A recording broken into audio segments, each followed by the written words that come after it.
अस्सलाम वालेकुम जी। आज हम सीखेंगे सैलरी शीट कैसे बनाई जाती है। तो सैलरी शीट में हम ओवर टाइम भी कैलकुलेट करेंगे, उसके पैसे कैलकुलेट करेंगे, जो डिडक्शंस होनी हैं छुट्टियों की वो कैलकुलेट करेंगे, और एंड पे हम देखेंगे कि मंथली पे एम्प्लॉय की कितनी बनती है। तो ये फार्मूलाज मैंने इधर नीचे भी लिखे हुए हैं, तो इनको हम अप्लाई करते हैं। सबसे पहले तो एम्प्लॉय नेम, एम्प्लॉय नंबर और डेजिग्नेशन, ये हम पिछले लेक्चर्स में पढ़ चुके हैं कि एक ही शीट पे पहले हमने एनुअल पे रोल बनाया था, इसमें ये सारा डाटा लिखा हुआ है एम्प्लॉयज़ का। उसके बाद इसी शीट में दूसरे नंबर पे हमने अटेंडर शीट बनाई थी, और ये पहली शीट से ही हमने ये सारे नाम वगैरह लिंक किए थे। इसी तरह तीसरे नंबर पे आप इसी फाइल में सैलरी शीट बनाएंगे, इसका आप कलर भी चेंज कर सकते हैं। ठीक है जी, ये हमारी सैलरी शीट आ गई। तो जो एम्प्लॉयज़ यहाँ पे काम कर रहे हैं ऑलरेडी, इन्हीं का डाटा हम यहाँ पे लेके आएंगे सैलरी शीट पे।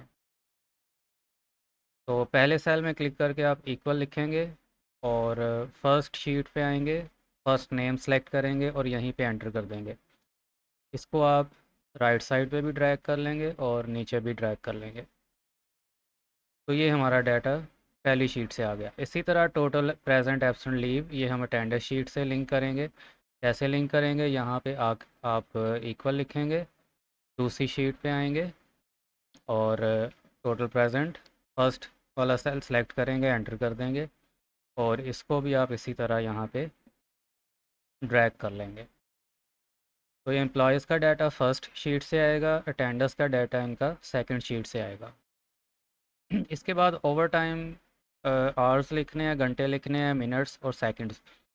अब ये देखें, जो ओवर टाइम जो फिक्स है, 8 घंटों से ज़्यादा फॉर एग्जांपल हम ओवर टाइम नहीं लगा सकते। इसको अगर 60 से मल्टीप्लाई करें मिनट्स में तो 480 मिनट्स बनते हैं, और मज़ीद 60 से मल्टीप्लाई करें तो ये 28,800 सेकंड्स बनते हैं। तो अगर आपने घंटे लिखने हैं, 8 से ज़्यादा नहीं आएंगे इधर। फॉर एग्ज़ाम्पल मैं 4 आवर्स लिख देता हूँ, तो 8 से ज़्यादा नहीं लिखेंगे। इसी तरह मिनट्स हैं, अगर मिनट्स में आप लिख रहे हैं 480 से ज़्यादा नहीं लिखेंगे, या 1 घंटे से कम है आप इधर मिनट्स में लिखते हैं। और इसी तरह सेकंड्स 28,800 से ज़्यादा नहीं लिखेंगे।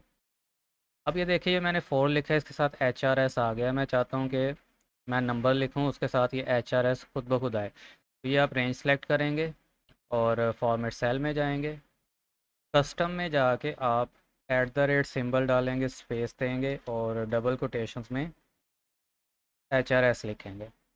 तो अब ये देखें, यहाँ पे मैं जो भी वैल्यू या नंबर लिखूँगा उसके साथ ये एच आर एस खुद ब खुद आ रहा है। इसी तरह मिनट्स पे आपने रेंज सेलेक्ट करनी है, right click, format cell, custom में जाके आप at the rate space double quotation में मिनट्स लिख देंगे, और यहाँ पे फॉर्मेट सेल, डबल कोटेशन में, कस्टम में जाके डबल कोटेशन में ये SEC लिखेंगे सेकंड्स के लिए। तो ये डाटा आपने अपने पास से फिल कर लेना है। ठीक है जी, ये एग्जांपल के तौर पे मैंने लिखा है। इसके बाद है नेट पे। नेट पे हमने कैलकुलेट की थी फर्स्ट शीट पे। बेसिक पे में अलाउंसेस जमा किए थे और ग्रॉस पे आ गई थी, इसमें से फिर टैक्सेस वगैरह माइनस करके नेट पे आ गई।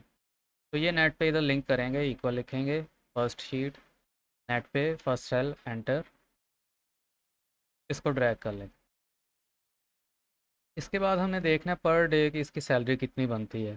पर डे निकालना इसलिए ज़रूरी है कि इसी की मदद से हम फिर ओवर टाइम के जो पैसे हैं वो कैलकुलेट करेंगे कि एक दिन पे इसने कितना ओवर टाइम लगाया है।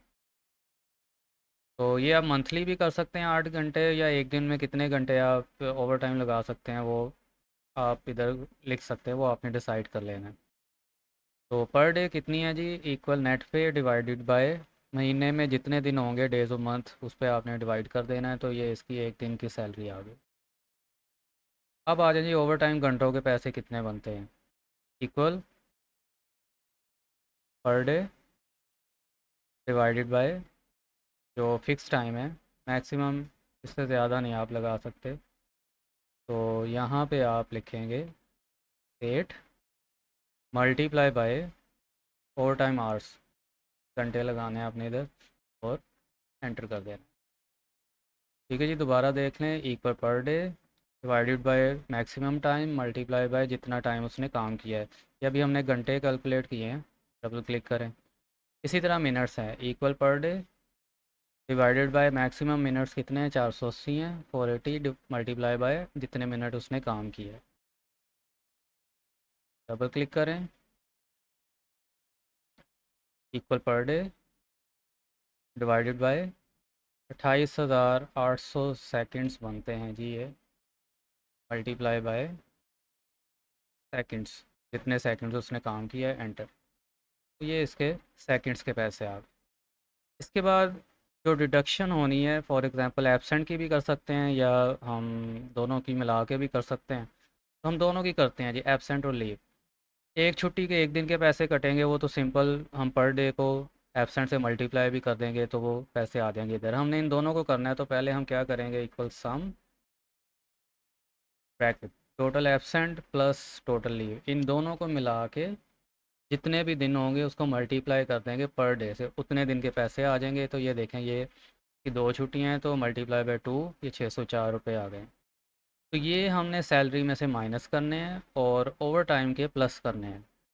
तो ये इसकी नेट पे थी, असल जो पे है, इक्वल नेट पे प्लस ओवर टाइम आवर्स के पैसे प्लस मिनट्स के पैसे प्लस सेकंड्स के पैसे, और माइनस जो है वो रिडक्शन वाले छुट्टियों के पैसे माइनस करेंगे। तो ये इसकी मंथली पे आ गई, जो आपने महीने के बाद पे करनी है एम्प्लॉय को। ठीक है जी, दोबारा देख लीजिए, इक्वल नेट पे plus over time hours rupees plus minutes plus seconds minus deduct rupees, enter.